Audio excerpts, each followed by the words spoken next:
మాట్లాడారు. కానీ తెలంగాణ రాష్ట్రం వస్తే 24 గంటలు కరెంట్ ఉంటుందని చూపించినటువంటి వ్యక్తి మన కేసీఆర్.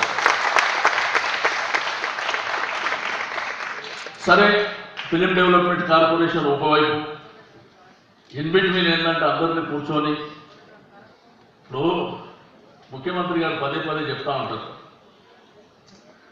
కత్తి ఎదుటికి ఇచ్చి యుద్ధం మనం చేయమంటే ఎట్లా చేస్తామని చెప్పి. ఇప్పుడు మీ ఇండస్ట్రీ పరిస్థితి అదే. ఇండస్ట్రీలో ఉన్నటువంటి పరిస్థితులు మీకు అందరికీ తెలుసు.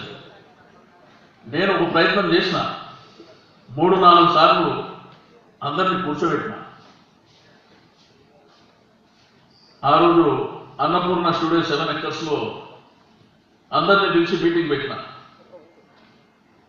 ఆ మీటింగ్లో అందరూ వచ్చారు.